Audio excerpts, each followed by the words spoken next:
semuanya, perkenalkan nama saya Egede Sesa Karanadipadasa dengan NIM 2205541-039. Di sini saya akan mempresentasikan sistem transmisi arus searah. Yang pertama yaitu pengertian HVDC, yang dimana HVDC adalah sistem transmisi tenaga listrik bertegangan tinggi yang menggunakan arus searah atau DC, yang mana bukan arus AC. Di mana sistem ini digunakan untuk menyalurkan listrik dari pembangkit ke pusat beban dalam skala besar dan jarak jauh. Pada VDC sendiri memiliki efisiensi tinggi untuk transmisi jarak jauh dan dapat menghubungkan dua sistem listrik yang memiliki frekuensi berbeda. Kemudian yang terakhir yaitu cocok digunakan untuk kabel bawah laut karena kerugian energinya lebih kecil dibandingkan sistem AC.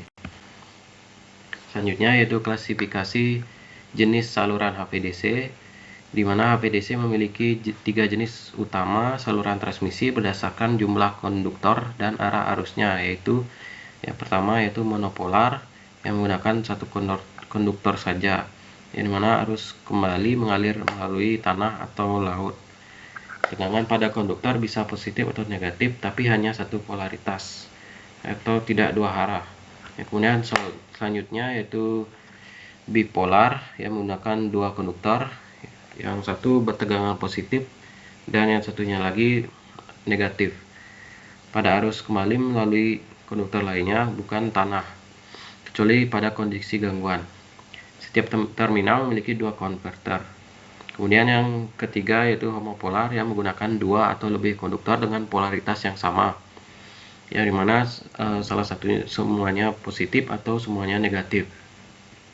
Kemudian arus kembali tetap mengalir melalui tanah atau laut. Selanjutnya itu kelebihan HVDC, yaitu dimana kelebihan HVDC yang pertama rugi-rugi transmisi yang lebih kecil. HVDC memiliki losses lebih rendah dibanding AC untuk jarak jauh yang lebih dari 500 km. Yang kedua yaitu biaya kabel yang lebih murah, yang dimana kabel DC terutama bawah laut lebih sederhana dan murah dibandingkan kabel AC dengan isolasi dan penyeimbang fase. Yang ketiga yaitu tidak memerlukan sinkronisasi, yang mana HVDC bisa menghubungkan dua jaringan listrik yang berbeda frekuensi atau fase tanpa masalah sinkronisasi seperti antara Jepang bagian barat, yang mana menggunakan frekuensi 60 Hz dan timur menggunakan frekuensi 50 Hz. Yang keempat yaitu faktor daya yang sama dengan 1. Kemudian selanjutnya ada stabilitas sistem yang lebih baik. Kemudian yang terakhir itu cocok untuk interkoneksi bawah laut. Selanjutnya pada kekurangan HVDC yaitu biaya stasiun konverter yang mahal, di mana stasiun konversi AC ke DC sangat mahal dan kompleks sehingga kurang cocok untuk jarak pendek. Selanjutnya itu munculnya harmonisa, di mana konverter menghasilkan harmonisa pada sistem AC dan DC. Yang selanjutnya membutuhkan filter harmonisa tambahan. Yang ketiga yaitu konsumsi daya aktif, di mana stasiun konverter memerlukan daya aktif untuk operasi sehingga mengurangi efisiensi total sistem. Dan yang terakhir itu pemutus arus yang lebih rumit, di mana di sistem DC arus tidak pernah nol seperti AC sehingga sulit untuk memutus arus secara cepat saat terjadi gangguan. Kemudian sirkuit breaker DC lebih mahal dan kompleks dibandingkan sirkuit breaker AC. Selanjutnya dalam sistem HVDC terdapat dua teknologi utama yang digunakan pada konverter, yaitu CSC HVDC atau Current Source Converter dan VSC HVDC atau Voltage Source Converter, di mana teknologi CSC menggunakan thyristor dan bergantung pada sistem AC yang kuat untuk proses komutasi. CSC sangat cocok untuk transmisi daya besar yang di atas 1000 MW. Namun teknologi ini menghasilkan harmonisa yang tinggi sehingga memerlukan filter besar dan tidak bisa digunakan pada jaringan yang lemah. Sementara itu VSC HVDC menggunakan IGBT dan dapat bekerja secara independen dari kekuatan jaringan AC sehingga lebih fleksibel untuk sistem kelistrikan modern. termasuk energi terbarukan seperti PLTS, yang dimana teknologi ini mampu mengatur daya aktif dan reaktif secara terpisah, berukuran lebih ringkas, serta cocok untuk aplikasi di area terbatas atau bawah laut. Meski demikian, VSC belum mampu menangani kapasitas sebesar CSC dan biayanya relatif lebih mahal. Selanjutnya pada komponen utama HVDC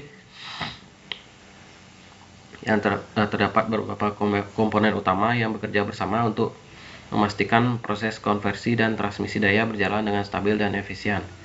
Yang pertama yaitu katup converter, di mana komponen ini berfungsi mengubah arus AC menjadi DC di sisi pengirim dan DC menjadi AC pada sisi penerima. Kemudian tersusun dari thyristor untuk CSC atau IGBT untuk VSC yang disusun dalam rangkaian khusus.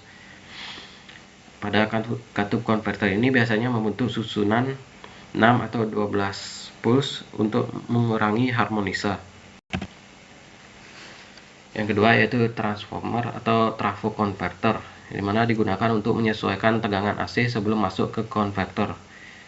Trafo converter ini membantu isolasi listrik dan memiliki fungsi tambahan sebagai bagian dari rangkaian komutasi.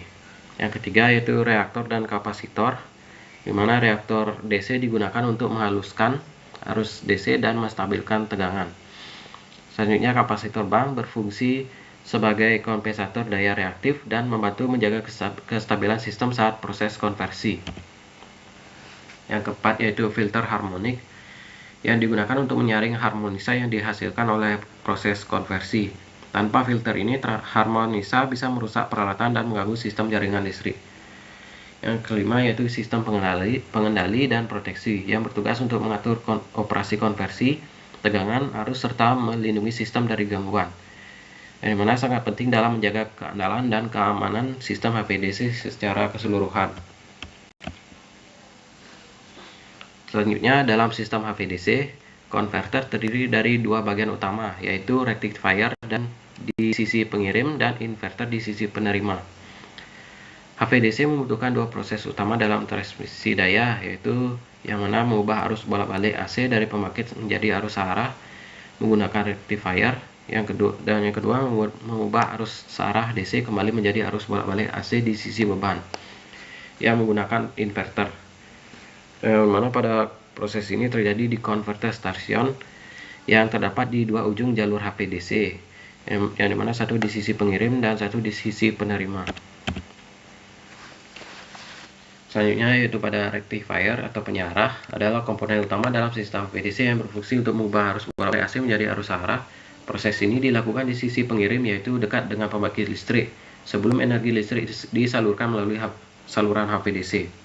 Secara teknis, rectifier ini tersusun dari katup semikonduktor yang berperan sebagai pengendali arus.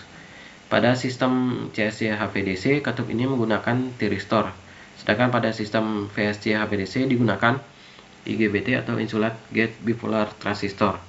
Ketika arus AC masuk ke konvektor, komponen semikonduktor ini mengatur agar arus hanya mengalir dalam satu arah, sehingga keluarannya berupa arus arah yang kontinu. Kemudian selanjutnya yaitu inverter, yang mana adalah perangkat penting dalam sistem HVDC yang berfungsi untuk mengubah arus arah menjadi arus bolak-balik. Proses ini terjadi di sisi penerima, yaitu mendekati pusat beban atau jaringan distribusi, sehingga listrik dapat digunakan oleh peralatan konsumen dan sistem distribusi yang berbasis AC. Sama seperti rectifier, inverter juga tersusun dari komponen semikonduktor seperti thyristor pada sistem CSC HVDC atau IGBT pada sistem VSC HVDC. Namun bedanya perangkat ini dikendalikan secara khusus untuk menghasilkan gelombang AC yang stabil dari sumber DC dengan bentuk gelombang dan frekuensi yang sesuai dengan sistem distribusi lokal. Ciri khas inverter adalah bahwa keluarannya harus sinkron dengan jaringan distribusi, baik dari sisi frekuensi maupun tegangan. Oleh karena itu, dibutuhkan sistem kendali yang sangat presisi agar proses integrasi ke grid berjalan lancar. Kemudian pada cara kerja umum sistem HVDC, di mana energi listrik AC dari pembangkit diubah menjadi DC oleh rectifier, kemudian DC ditransmisikan melalui saluran HVDC.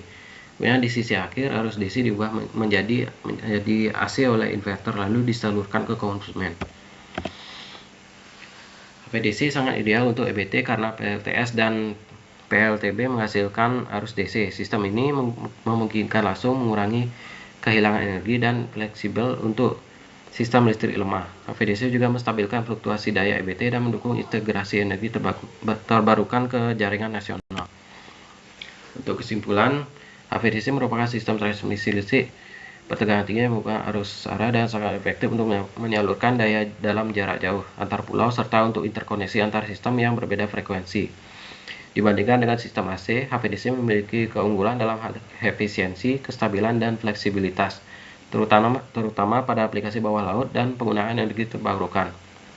Meskipun membutuhkan biaya awal yang tinggi untuk stasiun konversinya dan memiliki tantangan teknis seperti harmonisa dan circuit breaker DC, manfaat jangka panjang HVDC sangat besar, khususnya dalam mendukung transisi menuju sistem energi yang bersih, handal, dan berkelanjutan.